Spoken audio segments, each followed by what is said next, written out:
In this 8th lesson on step-by-step into soloing, we're going to cover the 5th and 6th measures of the solo. So we're slowly building up the 12 bars of the solo using the additive approach as we discussed previously. All right, so we're going to be playing in the 3rd position now. So we're jumping up from the 1st position where you've been and now playing in the 3rd position. And we're going to transition through the 2nd position back into the 1st position as we go. So let's look at it.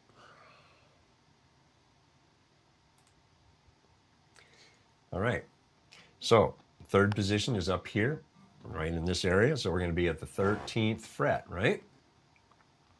So you're going to bend from 13 up to the note of the 15th fret, and then you'll see you're going to bend, and that's on the 2nd string. And then on the 3rd string, you're going to bend from the 12th fret to the note on the 14th fret, right? So here's how it would work.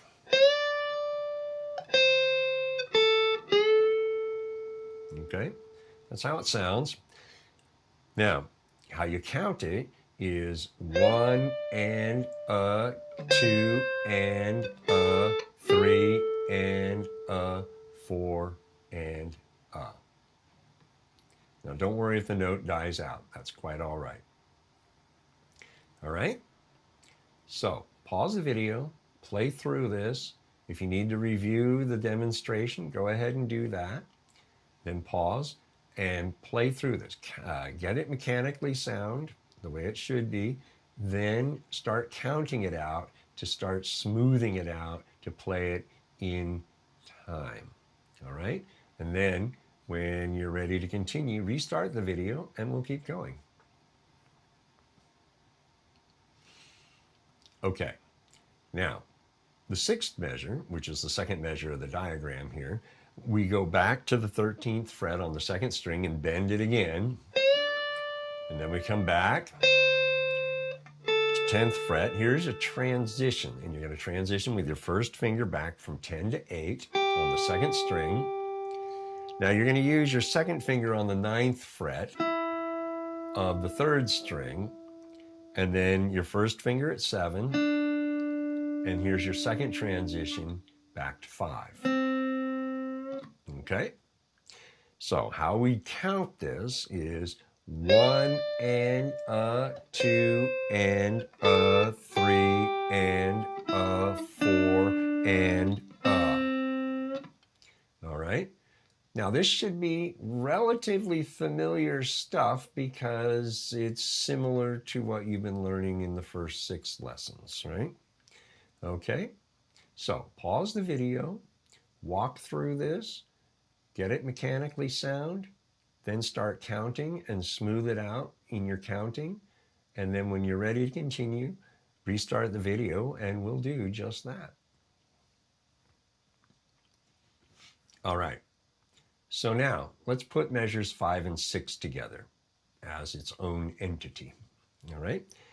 So 1 and a, 2 and a, 3 and a, 4 and a, 1 and a, 2 and a, 3 and a, 4 and a. Okay. Pause the video. If you can't play it that fast, that's okay. It's not important about speed right at the moment. It's about getting this down in time correctly. If you need to rewind and listen to the demo a couple of times, count along with me on that. And then you'll hear where the notes occur. That's why you count out loud, so you have a reference. And then play through it at a tempo you can manage and count it out loud. Then when you're ready to continue, restart the video and we'll keep going.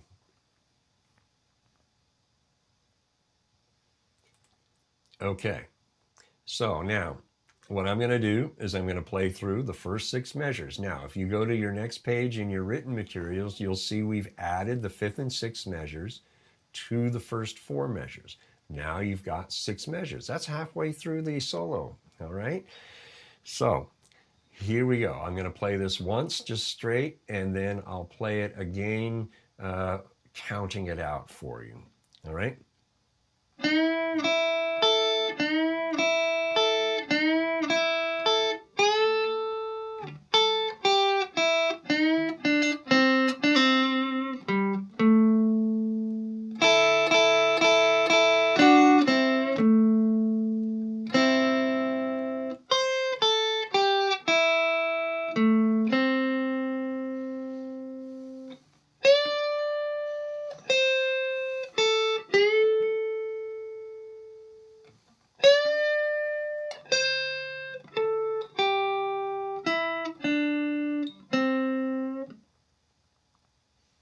Okay? Nice and smooth, taking its time, happening when the notes are supposed to happen. Those spaces in there with the held notes, they're there deliberately to give it a little breathing room, right?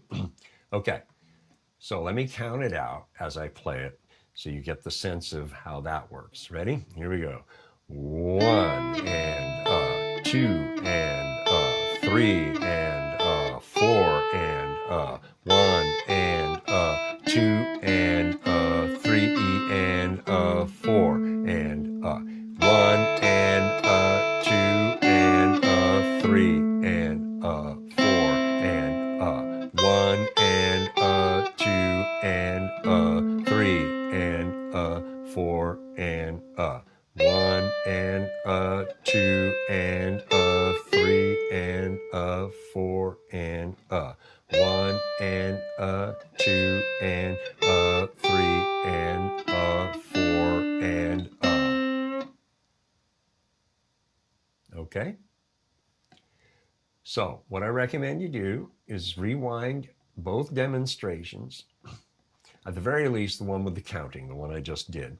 Count along with it and hear it. Hear where the notes occur in relation to the beat. That is the critical part here. That's why you count out loud, to hear where the notes are happening. Okay? So, then pause the video and go through this. Now, here's the challenge. Put it to the metronome at a tempo where you can actually play it smooth and flowing. Now, the metronome may be a little intimidating, but if you've been working with the metronome at all, and you know I love having you work with the metronome, then it shouldn't be so stressful or intimidating. And I know it can be. But once you get used to using a metronome, it actually becomes very comfortable and you see and recognize it for the tool it is. All right? Then, when you've played through this a number of times, 5 or 6 times, go for it. And using the metronome at least 3 or 4 times itself, so maybe 7, 8 times, then restart the video and we'll wrap it up for this lesson. Okay, so there you go. The first 6 measures of the solo, you're halfway through. Again, take your time here. This is not a race. You want to learn this stuff correctly, and you want to learn to play it well. In the first 6 lessons, you were introduced to all these techniques. Now we're putting them into practice, as we mentioned before. And this is a critical element. You want to learn to use these things correctly. You want to put them in time as they should be, because when you play with other people, there's going to be an expectation that you know how to keep time, right? This is why we recommend work with the metronome, always. It's a great tool. You don't have to play with it all the time, but you need to have times where you do work with the metronome to make sure that you are calibrating the metronome here in your head, okay? So, all right, that'll do for this lesson. When you're ready to tackle the next lesson, we'll be waiting for you. See you there. Hi, thanks for watching. Here at Outsmart Your Guitar, we are dedicated to helping you learn, play, and grow into becoming the guitar player you desire to be. So, that subscribe button, press it and subscribe. The notification bell, press that and you'll be notified when new videos are posted. The Patreon button, that'll take you over to Outsmart Your Guitar Patreon, and you can see what we got going on there, and then subscribe and become a patron. If you don't see any of that on the screen, well, down below the video, there's the big red subscribe button on the right, and then in the description, there is a link that'll take you to Patreon, Outsmart Your Guitar, and you can check it out that way. Okay, there you go. Thanks for your time. We'll see you next time.